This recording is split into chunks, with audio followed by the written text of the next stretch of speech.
Welcome to the month of October and to another episode of the Women series where we capture developments and stories that impact women.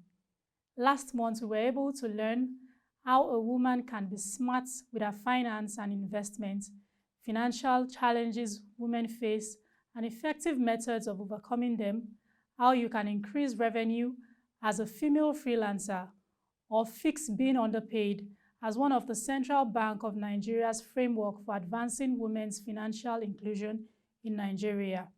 If you haven't watched any of our episodes, ensure you do so and catch up on them. And today, we're going to explore a little deeper beyond discussing about our finances. There is a narrative out there that says it is impossible for a woman to do so many things. And now, while it is not our job to confirm or deny that, let's just say the journey to having it all is absolutely possible.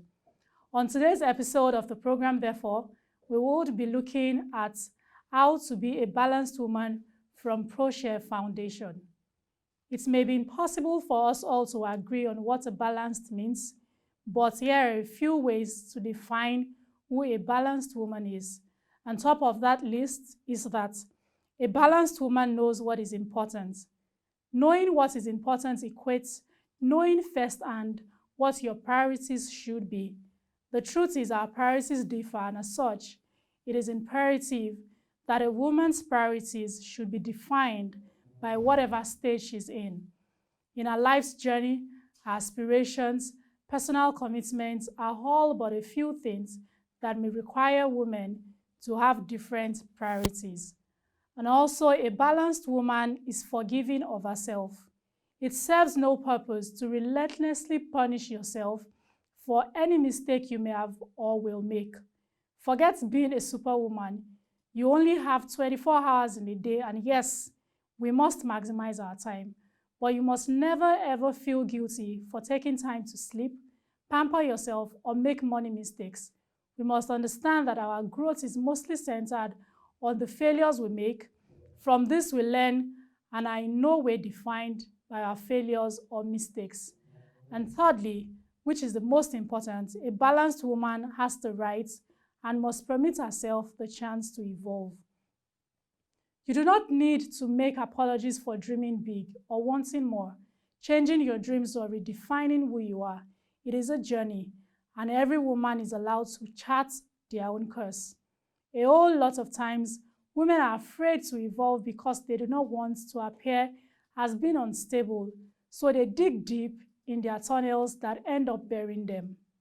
And in addition to that, a balanced woman understands what she really wants and is able to channel the right resources accordingly. And having a balanced lifestyle will be about building a healthy relationships, empowering others, focusing on positivity, and largely being at peace with oneself.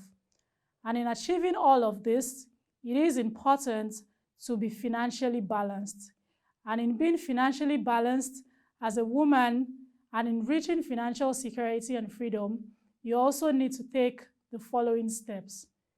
You get started by first understanding your cash flow, creating a budget, and sticking to it.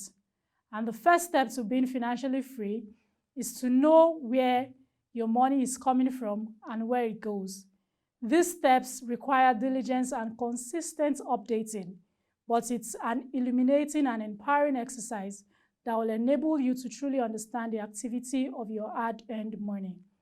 You can set budgets and track your assets and debts over time through your income, that is your salary plus bonuses before tax, pay from extra jobs before tax, interest on savings, interest on income, scholarships, other sources of income, expenses, that is the federal, the state, and the local taxes. Calculate what your goals are, such as buying a home or target retirement fund.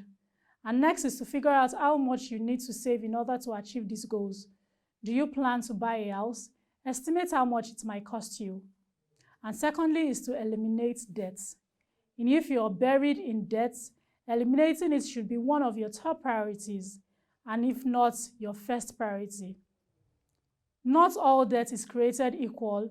exorbitantly high-rate credit card debt is not the same as the low-interest consolidated student loan, which tends to have a reasonable monthly payment and longer payoff terms. If you have enough savings, dip into your savings to pay off high-interest rates debts so you aren't losing money from interest payments. Transfer debt from high-interest rate loans to those with lower interest rates. And lastly, which is number 3, find simple ways to save money and invest. And there are lots of really simple ways to save money, from giving up cable to buying in bulk to cooking at home more often. Take a moment once in a while to assess your spending and think about ways you might easily make things cheaper. Putting money in savings accounts is a lot less exciting than buying concert tickets or shopping or doing, well, basically anything else with it. But the peace of mind you have when you know that you have a financial cushion beneath you can't be beat. And if you are interested in beginning to save, start by creating an emergency fund, and this fund should be in a separate savings account. With this money stored away, you'll be prepared if you suddenly lose your job, have an accident, or experience a major property damage. Begin saving for retirement. Balanced living is considering all aspects of your life: relationship, fitness and health, mental wellness, financial, emotional well-being, and making a commitment to ensuring that not one aspect of your life suffers. And that brings us to the end of today's episode of the Women series. It is never too early to start your journey towards having a healthy personal finance. Hence, if you have not started, please ensure to do so today. Start now. Do connect with us on all our social media platforms, Twitter, Facebook, and Instagram, with the details showing on your screen. And you could also send me an email at programs@proshareng.com. Till next week, thank you for watching. Bye for now.